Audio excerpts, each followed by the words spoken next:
Yes, sir. Yes, sir. Reporting live from the kitchen, man. I had to come live from the kitchen today, man, on this Wildlife Wednesday because I got something cooking, man. I got something cooking. But first, I want to call out some names. I want y'all to tell me what all these names have in common. All these names have in common. Paris Hilton, Tim Allen, Martha Stewart, Robert Downey Jr., Lindsay Lohan, Wesley Snipes, Mark Wahlberg, O.J. Simpson, Lil' Kim, Lauryn Hill, Mike Tyson, Ja Rule, Phil Spector, Danny Trejo, Khloe Kardashian, Michelle Rodriguez, Lil Wayne, Bill Cosby, T.I., Kristen Slater, Kiefer Sutherland. I can go on and on. But I want y'all to tell me what all those names off that list have in common. I'm going to give y'all a few seconds to ponder on the names on that list I just gave. All right, y'all probably got it right. Everybody on that list have been formerly incarcerated. Everybody on that list have been formerly incarcerated, right? So it led me to ask a question. Do y'all think or can former offenders change their lives? Now that was a powerful list that I just read out. And that was like coming from a celebrity standpoint. That was just names of people that people know worldwide. That people on that list. What about the people that's near and dear to us? That's formerly incarcerated or on their way home right now. Do y'all think they can change their lives? Now this a heavy topic, and I'm gonna try to tackle it from various angles because it's a heavy topic. The first thing I want to do first is destigmatize the word offender or inmate. Because guess what? The face of offenders and inmates have changed. It used to be a time that when you thought about somebody that was in jail or on their way home from jail, the first thing that came to your mind is they was in jail for a heinous crime. Rape, murder, assault, kidnapping, some violence, some heinous, right? And it was easy for us to say those type of people or those people that caught those type of charges, they don't need a second chance. Lock them up and throw away the key. Once a murderer, always a murderer. Once a rapist, always a rapist. Those were some of the mindsets that society had. So we said, hey, them type of people, give them the most time, and when they come home, don't give them no chances to succeed, right? That was back then. But like I said, the faces of incarceration have changed. The faces of incarceration have changed. Now, when you look at people that's in prison, you got politicians, you got people that's in there for tax fraud, you got people that's for welfare fraud, you got people in there for homicides, murder, drug charges. You got people in there for, you can go to jail for not paying your child support. So you got all type of offenses that, if committed, can land you in jail. So you can easily go from being no offender to an ex-offender in the split of a second, right? So knowing that, ask yourself, if a person go to jail for, let's just say something small, 4th of July weekend, you out kicking it with the family, y'all having a barbecue at your people's house. You stay out to about 12, you had you a few, you're on your way home. You drop your phone, you trying to pick it up, you swerve a little bit. Police pull you over. When they ask you for your license registration, they can smell alcohol coming from your breath. So they tell you to step out. You step out, they tell you to walk the straight line. You can't do it. So you go to jail for what? DUI, driving under the influence. Right? Is that a heinous crime? It could be. It could result in a heinous crime if you run a red light or not paying attention and hit somebody and kill them. Yeah, that's a heinous crime. But for something that's so widely socially acceptable, that's not a heinous crime. But it happens every day. Matter of fact, as I'm speaking, somebody getting pulled over all over the world and finna go to jail for DUI. Right? So let's get back to the topic at hand. Can ex-offenders change their lives? Right? Let me tell you something. It's only one reason and one reason alone that a person either do something or they don't do something. And guess what that one reason is? And it's universal for all people. It's one reason and one reason only a person do something or they don't do something. What you think the reason is? I'm going to give you a few seconds to let you ponder on it for a minute. Yep, you probably guessed it right too. They either do it or they don't do it because they want to or they don't want to. Period. All people, all ethnic group, all social class, period. They either gonna do it because they want to or they not gonna do it because they don't want to. Period. So guess what a burden of responsibility falls in the hands of? The offender. It falls in the hands of the defender. It don't matter how much money we spend, taxpayers spend, getting these programs sent into these prisons. If the offender don't want to change his life, he not gonna change his or her life. Period. Period. Can ex-offenders change their lives? Of course. You can tell by the list I just read. Majority of those people on that list are affluent people in society today. Some of them are multi-millionaires today. And it was a mixed list. Male, female, young, old, black, white, Hispanic. It was a mixed list. And that was just a few. I could have went on for a whole 30, 40 minutes just naming out people that have been to jail or in jail right now. That's just celebrities. What about our family and our friends that we know that's in jail or been to jail? Can ex-offenders change their lives? First, they gotta want to. That's the first thing, they gotta want to. And 9 times out of 10, it take a person to go to jail kind of older to want to change. Because if I'm going there when I'm young, I'm not worried about changing. I'm worried about networking. You know what that means? Let's just say I'm from Houston. I'm out here right now from Houston. And I go to jail and I'm 17, 18 years old. I signed for something small.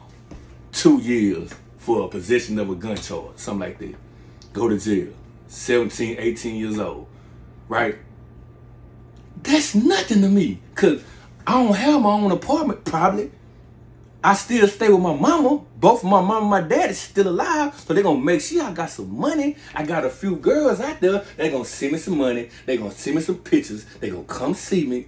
My homeboy going to send me some pictures in the club or at the fight or at the Bio Classic. They're going to send me some pictures.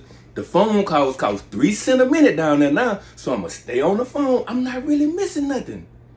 So you think I'm worried about changing? No. Because guess what?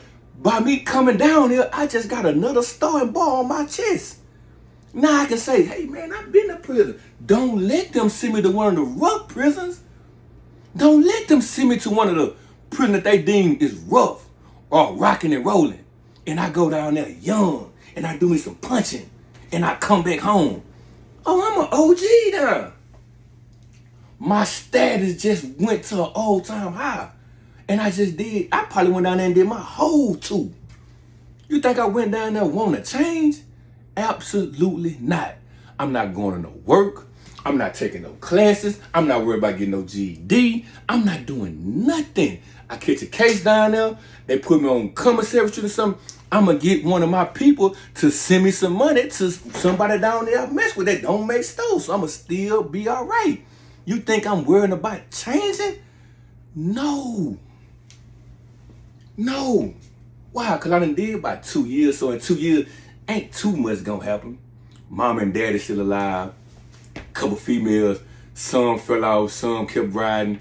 Couple homeboys. Some fell out. Some kept riding. I saved me a little money down there. So when I come home, I ain't really miss too much of nothing. Think I'm worrying about changing? No. But can I change? Yes. Can I change? Yes. Okay. Let's go to another scenario. I catch a drug case, I'm riding with one of my homeboys. I'm riding with a female that's on probation. More is caught than taught. Everybody that we associate every day with, they not gonna tell you everything they got going on. Meaning, the female you riding with or your partner you riding with, when you not with them, they might have got pulled over. They might have got pulled over coming from the weed highs. They in a highly crime and drug infested area. They get pulled over. The laws search their car because they smell weed or alcohol coming off of them. They got a little sack. They go to the county. They don't want to sit in there too long or it's overcrowded, so they get a PR bond. They get out, go to court a couple of times, sign for probation. You not even knowing they on paper because they ain't tell you this. You riding with them. The police pull y'all over. And they got some drugs in the car. They got some weed, some pills, something in the car. They leave it in the car. When the police pull them out, hey, can I search the car? I don't care. When they search the car, they find something. Who that's for in that car? I don't know. Guess what? Both of y'all going to jail. Right? Now you a little older. And you done been down a couple of times before. Right? So you get down there now, you got to sign for 4 years. 5 years because you got priors and you about 34, 35. You got a couple of kids out here, got you a spot, got you a nice female. So when you get down there, you looking to change. So you trying to take any kind of classes that's going to look good or that's going to raise your chances of making parole. You want something that's going to give you a certificate. That's the mindset you going down there with. You probably had a little money saved up, so you paid you about $2,000 for you a parole lawyer. So you going down there with a whole different mindset. You gonna mind. You trying to get you a job down there. You trying to stay out the way. Everything, right? You got the mindset of changing. But what happened? You make your first parole though. You got 5 years. You come up in 6-9 months. You make parole. They give you an FI1. You go home. That means you've been gone about a year. You back off to the races. Why? Because you ain't really lost nothing. You was gone about a year. You ain't really lose too much. So you back to the races. You back shooting the dice. You back at it. Right? Did you change? No. You probably got you a couple of connects or something, but you ain't did no change. You weren't worried about doing no change. You was just down there trying to fake it until you make it. Right? Can ex-offenders change their life? Absolutely. Let's take another scenario. You go down there again. Now, you in your late 30s, early 40s. Mentally you still think you sharp, but you done picked up a little pudge now. Them old knees ain't, when you get up, them old knees go to cracking. That old back, it ain't the same. From when you was going down there when you was 17, 18, 25. Now you 38, 40, 41, got some gray hairs. You had to sign for a big boy bid now. 10, 15 or better. Right? And guess what? Old female you messing with, she told you, hey, I done rolled 2 bids out with you. This it. You go back down there, I'm cutting you off. Your kids ain't, I might bring your kids to see you for holidays or something. Other than that, I'm done. I'm not doing no phone call. I'm not doing no visits. I'm not doing none of that, right? Mama kind of sick. Daddy getting on up there in age. You know, it's a whole different ball game now. It done just got real now. It done just got real, right? You got a non-violent charge because you a D-boy. You know, you steady catching drug cases, evading arrest cases and stuff like that. You ain't got no aggravated time. So that means you coming up for parole regularly. Every year you coming up. But what happened if you done came up 3 times? You done got set out 3 times. Bam, bam, bam. Right? Now, you look up, you been down there 3 calendars. You been down there 3 years now. Bad news. Mama done died on you. Or daddy done died on you. Right? Baby mama or wife done ran into a little dude she was dealing with for about a year and a half. He played on her. You know, burnt her credit up. Cleared her bank account out. You know, talk bad, disrespecting your kids and all this stuff. Now that's more stress that's added on to you now. Now you hitting the chopper every day. You know, you a Muslim today, a Christian tomorrow, a Buddhist the next day. Anything that can work, you know, you going to the altar, you want people to pray for you in the prayer circle, everything. You know, you trying to get out. You trying to get out, right? Can ex-offenders change their lives? Exactly. Absolutely they can. You see parole again, boop, set off again. Set off again, right? Now guess what? Daddy on his last leg too. Baby them done been gone. Only person that's repeatedly, consistently just sending you some money where you want to make that walk of shame is daddy. Or mama, it could be vice versa, either or. But these your crutches for sure. Mama and daddy is your crutch for sure. No matter how bad of a kid you was, growing up or even in adulthood, if mama and daddy is still alive, they your crutch. They might try to give you some tough love for a little while, but they not gonna let you just be all the way out there. Down bad? No, sir. Mama and daddy not gonna do that. So you still got a crutch. Mama or daddy, one of them already gone. So you leaning on one. You leaning heavy on one now. Now he done took ill, or she done took ill now. Stuff done got real now. Stuff done got real. You done just got your 4th set out. Just got your 4th set out. Stuff done got real. So now it went from, man, I want to get out here to help my people, to now, I need to get out here to help me. So before I even must get out, I need to really start helping me now. Meaning, I need to start helping me while I'm in that penitentiary. So get what that means? I got to start getting in the habit of the first thing, getting out the way. Quit trying to be in the mix. Quit trying to be on top of everything. You want to be on every debate, every play. You want to, man, get out the way. Get out the way. Start staying in your cell sometime. Do you a little reflecting. Get your plan ready. I know it sounds cliche, but they say those who plan to fail, those who fail to plan, they plan to fail. That's true.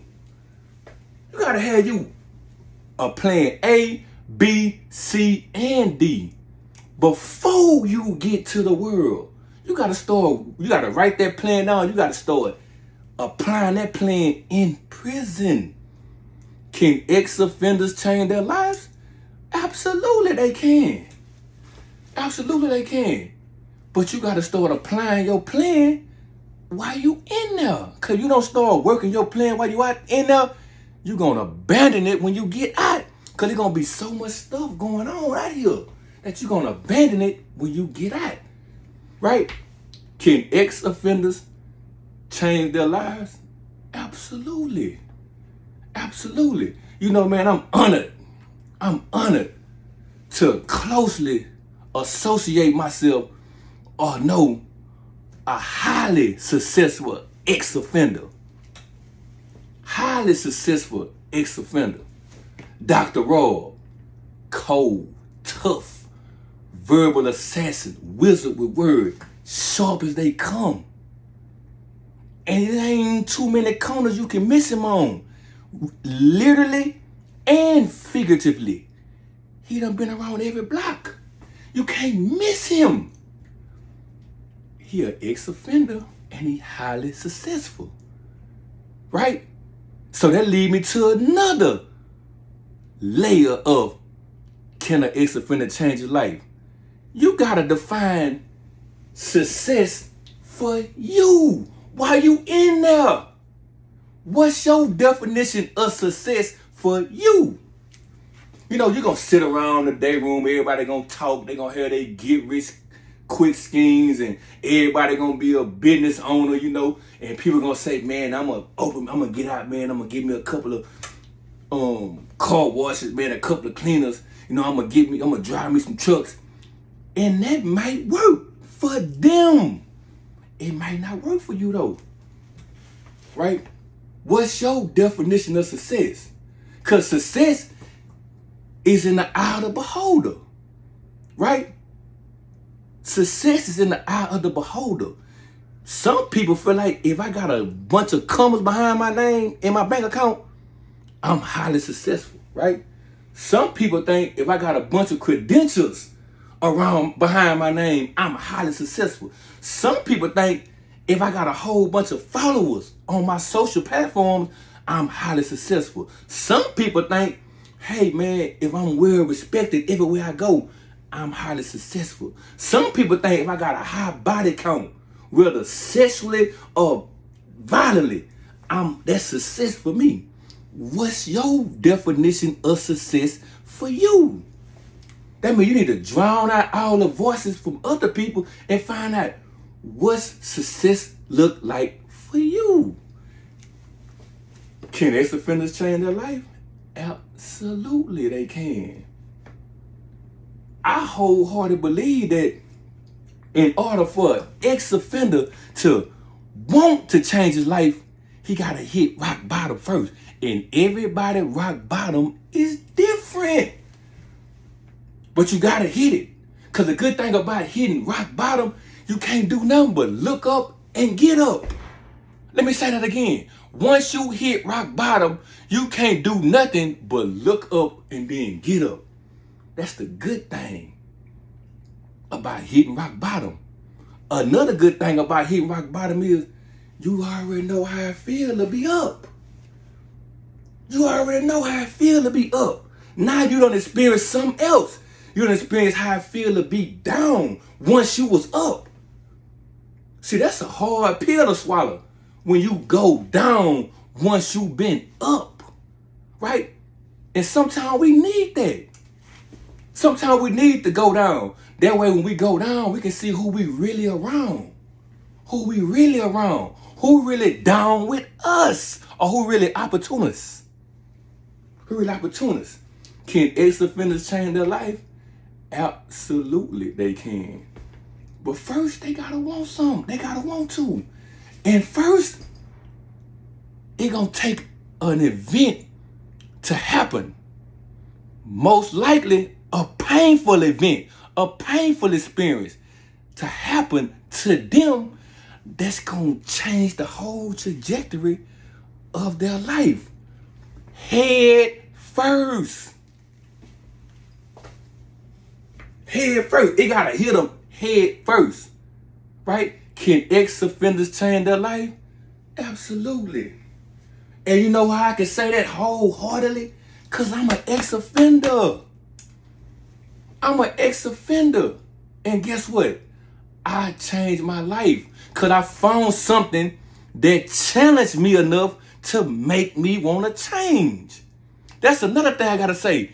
It got to first challenge you to change you. And I found something that challenged me enough that made me want to change. I had some very painful experiences that changed the whole trajectory of my life.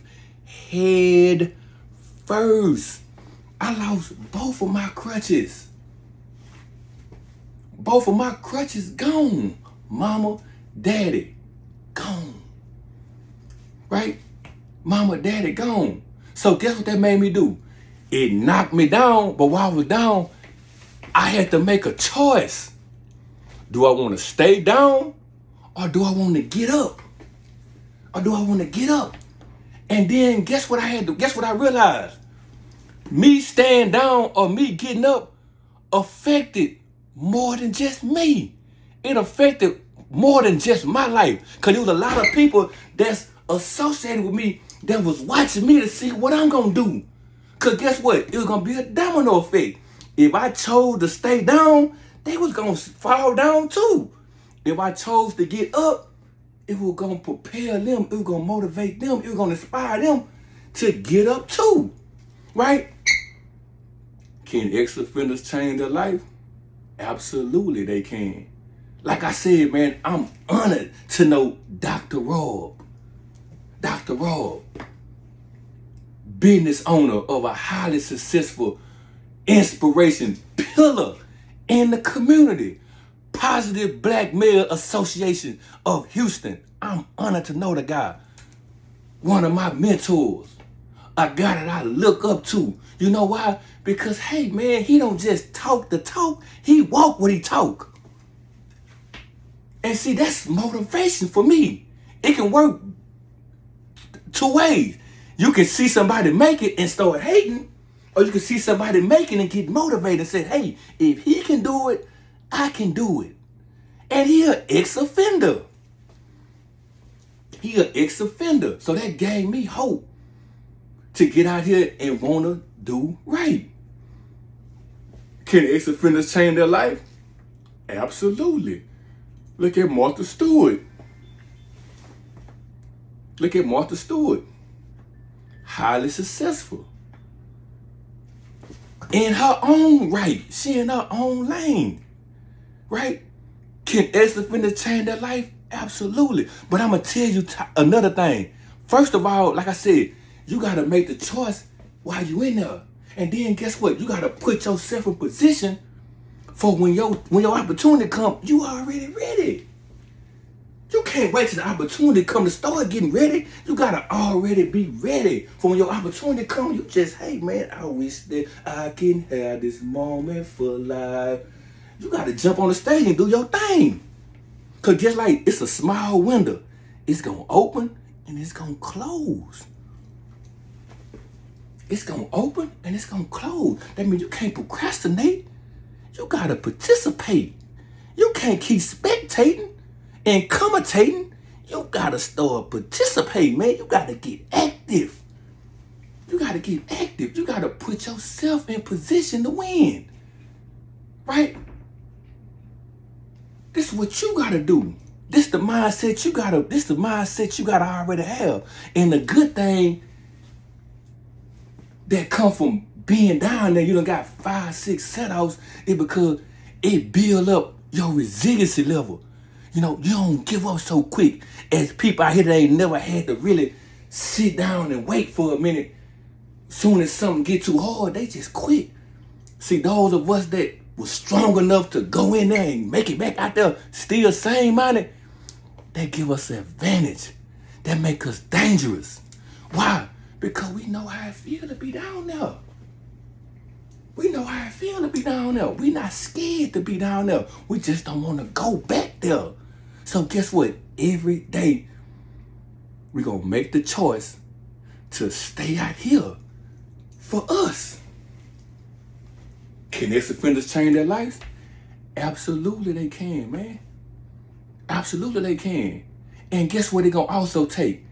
It's going to take a strong network of people that believe in them. You're going to need somebody that's going to believe in you, because I said it before. You cannot become the best version of yourself by yourself. So if I fall, I need somebody to reach their hand down to help me get up. Don't use your feet and push me back down. Reach your hand down and help me get up. Because I'm going to need it. Because I'm human. I'm going to fall, but I need somebody to help me get up and help me stay up. So that means, you know, you got to associate yourself with winners, man. People that want to win. People that want to move forward. People that's not stuck in the past, telling the same story the same way. Hey, man, that was 10, 15, 20 years ago. Can ex-offenders change their life? Absolutely they can. Because I did it. I'm doing it now, today.